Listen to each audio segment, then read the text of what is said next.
Hello, listening friends. नमस्कार श्रोता मित्रों। Today we're going to commence a new series of messages. आज हम एक नई संदेश श्रृंखला प्रारंभ कर रहे हैं। We are calling this series of messages 12 Steps for Growing Up. हम इस संदेश श्रृंखला को बढ़ने के लिए 12 कदम पुकार रहे हैं। And it comes directly from the Epistle of James. और ये श्रृंखला सीधे याकूब की पत्री में से ली गई है। And today I will only introduce the subject to you. और आज मैं केवल विषय से आपका परिचय कराऊंगा। I want to begin by telling you a family story. मैं आपको एक पारिवारिक कहानी बताते हुए प्रारंभ करना चाहता हूँ। No matter who you are or what you are or how old you are, whenever you return to your hometown, you are looked upon as that little boy that they knew. कोई फर्क नहीं पड़ता कि आप कौन हैं, आप क्या हैं, आपकी आयु क्या है। आप जब भी अपने उस मूल स्थान में जाएं जहां आप पले बढ़े हैं, तो आपको हमेशा उसी छोटे बच्चे के रूप में देखा जाता है जिसे लोग जानते थे। Especially if you are the youngest brother in a large family. खासकर तब जब आप एक बड़े परिवार के सबसे छोटे भाई हैं। To them, you are still the little boy who used to get into trouble or fighting with older siblings. उनके लिए आप अभी भी वही छोटा बच्चा हैं जो मुश्किलें खड़ी करता था या अपने बड़े भाई बहनों के साथ लड़ता रहता था। The little boy who said things that he shouldn't have said and did things that he shouldn't have done. वो छोटा बच्चा जो वो बातें कह जाता था जो उसे नहीं कहनी चाहिए थी और वो काम कर जाता था जो उसे नहीं करने चाहिए थे। No matter how successful you become, they still treat you the way they used to. कोई फर्क नहीं पड़ता आप कितने भी सफल व्यक्ति क्यों ना बन जाएं, वो आपके साथ वैसे ही व्यवहार करेंगे जैसे वो पहले करते थे। They want to tell you what to eat or where to go and who to see. वो आपको बताना चाहते हैं कि आप क्या करें, क्या खाएं, कहां जाएं, किससे मिलें। Now, this gives us a whole new insight into the Epistle of James, who was the Lord Jesus' half-brother. अब ये बात हमें याकूब की पत्री के अंदर की पूर्ण नई सूझ देती है। याकूब जो कि प्रभु का सौतेला भाई था। We will be spending several messages looking into this magnificent epistle. इस शानदार पत्री पर ध्यान करते हुए हम कई संदेश बिताएंगे। To understand James' epistle, you must understand how it feels growing up in a home where Jesus is your older brother. याकूब की पत्री को समझने के लिए आपको ये समझना आवश्यक है कि एक ऐसे घर में बड़े होना जहां यीशु आपका बड़ा भाई है कैसा लगता होगा। Jesus was perfect. यीशु परिपूर्ण था। He could do no wrong. वो कुछ भी गलत नहीं कर सकता था। My big brothers thought that they were perfect, but they were not really. मेरे बड़े भाई सोचते थे कि वो परिपूर्ण हैं, परंतु वास्तव में वो परिपूर्ण नहीं थे। In Jesus' home, nothing was ever Jesus' fault. यीशु के घर में यीशु की कभी कोई गलती नहीं होती थी। James must have done every bad thing. याकूब ने हो सकता है सब गलत काम किए हों। No doubt James saw how different Jesus was. कोई शक नहीं कि याकूब यीशु को कितना अलग देखता था। It would be wonderful to think that James believed in his brother right away. ये सोचना बहुत अद्भुत होता कि याकूब ने अपने भाई पर तुरंत विश्वास कर लिया था। Yet John 7:5 tells us that not even his brothers were believing in him. तो भी यूहन्ना रचित सुसमाचार 7 अध्याय का 5 पद हमें बताता है कि उसके भाई भी उस पर विश्वास नहीं करते थे। But one day all of that changed. परंतु एक दिन सब कुछ बदल गया। A cruel crucifixion silenced Jesus. क्रूस की क्रूर घटना ने यीशु को शांत कर दिया। But the grave could not contain him. परंतु कब्र उसे काबू में नहीं रख सकी। And on the third day he got up out of the grave. और तीसरे दिन वो कब्र में से बाहर निकल आया। And for 40 days he appeared in person to hundreds of eyewitnesses. Among them was his half-brother James. और 40 दिन तक वो सैकड़ों चशमदीद गवाहों पर मनुष्य के रूप में प्रकट हुआ। उन्हीं में उसका सौतेला भाई याकूब भी था। 1 Corinthians 15:7 tells us of an encounter between James and Jesus. कुरिन्थियों की पहली पत्री 15 अध्याय का 7 पद हमें यीशु और याकूब के बीच की एक मुलाकात के बारे में बताता है। The Bible does not tell us about the content of this meeting. Bible इस मुलाकात के दौरान हुई बातचीत के बारे में हमें कुछ नहीं बताती। Yet we know enough to know that James was a changed man afterward. तो भी हमें इतना तो पता ही है कि उस मुलाकात के बाद याकूब एक बदला हुआ व्यक्ति था। He was no longer cynical or skeptical. अब वो निंदापूर्ण और कटु स्वभाव का नहीं था। He was no longer critical or unbelieving. अब वो आलोचक और अविश्वासी नहीं रहा था। According to Galatians 2:9, he became a pillar of the church in Jerusalem. गलतियों की पत्री 2 अध्याय के 9 पद के अनुसार वो यरूशलेम की कलीसिया का खंबा बना। He totally embraced Jesus. उसने पूर्ण रीति से यीशु को गले लगाया। He gave Jesus his all, including his very life. उसने यीशु को अपने जीवन सहित सब कुछ दे दिया। For tradition tells us that James died a martyr for the cause of Christ. क्योंकि परंपरा बताती है कि याकूब मसीह के लिए एक शहीद के रूप में मरा। First, he was shoved off the pinnacle of the temple. पहले उसे मंदिर के ऊपर से नीचे फेंका गया, Then he was stoned. फिर उसे पथराव किया गया, And finally, when he still showed sign of life, he was beheaded. और आखिर जब उसमें अभी भी जीवन के चिन्ह बाकी थे, उसका सिर काट दिया गया। But thank God, before he died, the Holy Spirit used him to write this great epistle which bears his name. परंतु परमेश्वर का धन्यवाद हो कि उसके मरने से पहले पवित्र आत्मा ने उससे ये महान पत्री लिखवा दी थी जिसमें उसका नाम दर्ज है। And he was writing this epistle to Christians who were facing tough times. और वो ये पत्री उन मसीहियों को लिख रहा था जो कठिन परिस्थितियों का सामना कर रहे थे। These Christians were going through trials and testing. ये मसीही परीक्षाओं और दुखों में से गुजर रहे थे।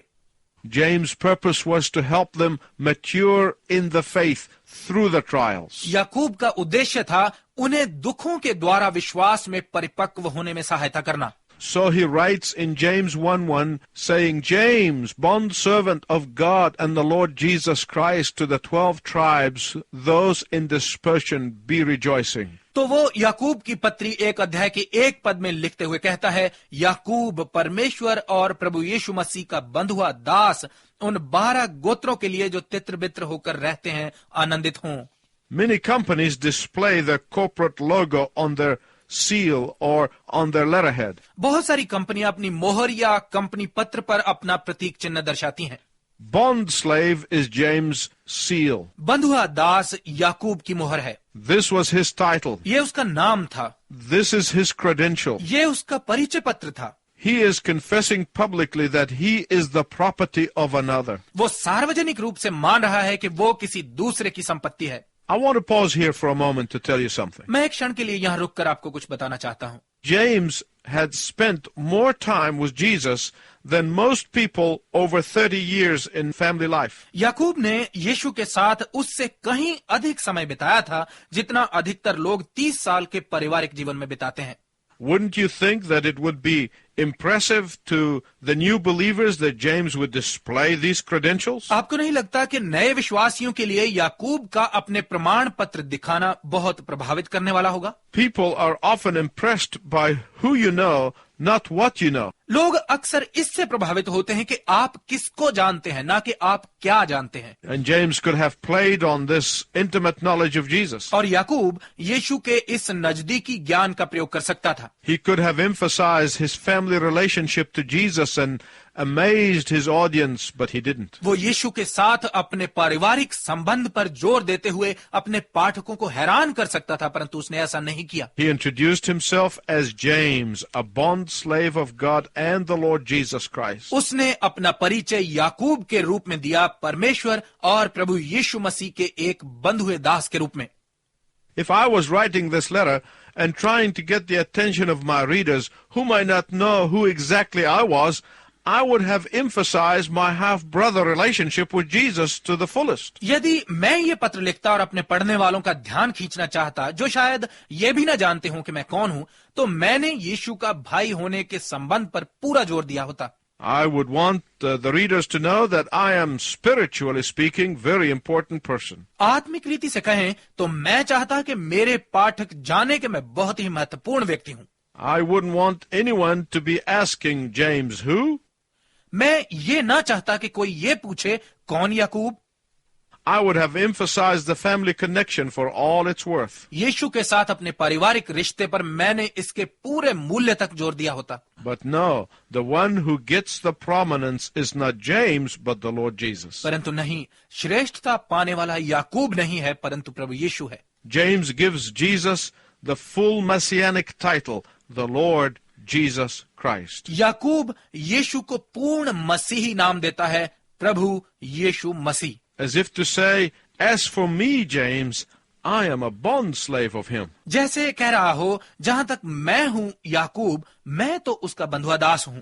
What does that mean? इसका क्या अर्थ है? The slave has no choice but to obey his master. दास के पास अपने स्वामी के आज्ञा पालन के सिवाय और कोई चुनाव नहीं होता। Oh yes, that's me, James. ओ हाँ, वो मैं हूँ याकूब। The slave only does the will of the master. दास केवल अपने स्वामी की इच्छा पर चलता है। Yes, that's me, James. हाँ, वो मैं हूँ याकूब। The slave must give total submission and control of his life to his master. दास का पूर्ण रीति से अपने स्वामी के अधीन होना और अपने जीवन का पूर्ण नियंत्रण उसके हाथ में देना आवश्यक है। And James saying, that's me, James. और याकूब कह रहा है, वो मैं हूँ याकूब। The slave must not equivocate or have divided allegiance or mixed loyalty or look out for his own interest. दास के लिए आवश्यक है कि वो अस्पष्ट न हो या विभाजित या मिश्रित वफादारी न रखे और अपने फायदे की खोज में न रहे। Yes, that's me, James, bond slave of the Lord Jesus Christ. हाँ, वो मैं हूँ याकूब, प्रभु यीशु मसीह का बंधुआ दास। The fact that James affirms the divinity of the Lord Jesus Christ is a tremendous thing here. ये तथ्य कि याकूब यहाँ प्रभु यीशु मसीह की प्रभुता की पुष्टि करता है, एक बहुत ही महान बात है। Think about it. इसके बारे में सोचिए। No one knows your weaknesses and your shortcomings better than a member of your family. आपकी कमजोरियों और दुर्बलताओं को आपके परिवार के किसी सदस्य से अधिक और कोई नहीं जानता। Yet James recognizes that his half-brother is no other than God incarnate. तो भी याकूब इस बात को स्वीकार करता है कि परमेश्वर उसके सौतेले भाई के रूप में देहधारी होकर आया है। And that is why he goes on verse 2 and 3 and says, Deem it pure joy, my brethren, whenever you fall into various kinds of trials, knowing that the testing of your faith is producing endurance. और इसीलिए आगे चलकर 2 और 3 पद में वो कहता है, हे मेरे भाइयों, जब तुम अनेक प्रकार के दुखों में पड़ो, तब इसे बड़े आनंद की बात समझो, क्योंकि तुम जानते हो कि तुम्हारे विश्वास के परखे जाने से धीरज उत्पन्न होता है। Let me ask you a question. मैं आपसे एक प्रश्न पूछता हूँ। How do you respond when the hurt is so real to you? जब आपको वास्तव में चोट पहुंचती है तो आपकी प्रतिक्रिया कैसी होती है? How do you respond when the walls close in on you? आपकी प्रतिक्रिया कैसी होती है जब आपके चारों ओर की दीवारें अंदर की ओर आकर आपको दबाने वाली हैं? James starts his letter by telling us how to respond. ऐसे हमारी प्रतिक्रिया होनी चाहिए। याकूब हमें इसी विषय में बताते हुए अपनी पत्री प्रारंभ करता है। For some, his words are bitter medicine and very hard to swallow. कुछ लोगों के लिए उसके शब्द कड़वी दवाई के समान हैं, जिन्हें निगलना उनके लिए बहुत कठिन है। His words run contrary to what we think we really want. उसके शब्द जो हम वास्तव में चाहते हैं उस सोच से बहुत विपरीत हैं। Trials in life for the unbeliever often come to nudge them to turn to God. अविश्वासी के जीवन में तकलीफें अक्सर उन्हें परमेश्वर की ओर मोड़ने के लिए आती हैं। For the believer, trials are God's way of helping you to grow up. एक विश्वासी के लिए तकलीफें उसके बड़े होने में सहायता करने के लिए परमेश्वर का तरीका है। I often say that trials don't have to be your undertaker, they can be your teacher. मैं अक्सर कहता हूं कि आवश्यक नहीं है कि आपके दुख आपके प्रबंधक हों, ये दुख आपके शिक्षक बन सकते हैं। James said we are to consider it pure joy whenever we fall into various trials. याकूब कहता है कि जब भी हम अनेक प्रकार के दुखों में पड़ें तो हमें इसे आनंद का विषय समझना चाहिए। Not if we fall into trials, but whenever we fall into trials. ये नहीं कि यदि हम दुखों में पड़ें, बल्कि जब भी हम दुखों में पड़ें। How you react to your trials should distinguish between the believers and the unbelievers. आपकी दुखों के प्रति आपकी प्रतिक्रिया ही एक विश्वासी और एक गैर विश्वासी के बीच का अंतर प्रकट करनी चाहिए। And James is writing to people who are really facing bad times here. और याकूब उन लोगों को लिख रहा है जो यहाँ पर वास्तव में बहुत कठिन समय का सामना कर रहे हैं। And he's saying to them that despite of that, you must count it joy. और वो उनसे कह रहा है, इसके बावजूद भी तुम इसे आनंद की बात जानो। What is he suggesting? तो वो क्या सलाह दे रहा है? Does he mean that I would put on a big smile on my face and show everyone how spiritual I am by holding back tears? क्या इसका ये मतलब है कि मैं अपने आंसुओं को रोककर अपने चेहरे पर बड़ी सी मुस्कुराहट लाकर लोगों को ये दिखाऊं कि मैं कितना आत्मिक हूं? Does it mean that I exclaim cheerfully, "Oh, good, now I lost my job"? क्या इसका ये अर्थ है कि मैं खुशी के साथ जोर जोर से चिल्लाऊं, वाह बहुत अच्छा, अब मैंने अपनी नौकरी खो दी? or I had a heart attack and I'm very happy about it. या मुझे दिल का दौरा पड़ा है और मैं इससे बहुत खुश हूं। No, no, no, no. He's not saying that at all. नहीं नहीं नहीं, वो ऐसा बिल्कुल नहीं कह रहा है। God does not want us to display hypocritical happy face. परमेश्वर हमसे ये नहीं चाहता कि हम एक पाखंडी आनंदित चेहरा लोगों के सामने पेश करें। God does not want us to put on a mask disguising our hurts. परमेश्वर हमसे ये नहीं चाहता कि हम अपने दुखों का भेष बदलते हुए एक मुखौटा पहने रखें। God is not looking for steel-clad saints who refuse to feel, who deny their sorrows, or who never own up to their struggles. परमेश्वर लोहे की परत चढ़े हुए ऐसे संतों की खोज में नहीं है जो महसूस नहीं करते, जो अपने दुखों से इनकार करते हैं या जो अपने संघर्षों को अपना नहीं कहते। But he is looking for us to reach the point in our walk with him where we can have an unfluttered hearts in the midst of tragedy. परंतु वो उसके साथ चलते हुए हमारे उस बिंदु तक पहुंचने की प्रतीक्षा कर रहा है जहां हमारे दुख में भी हमारे हृदय घबराए ना।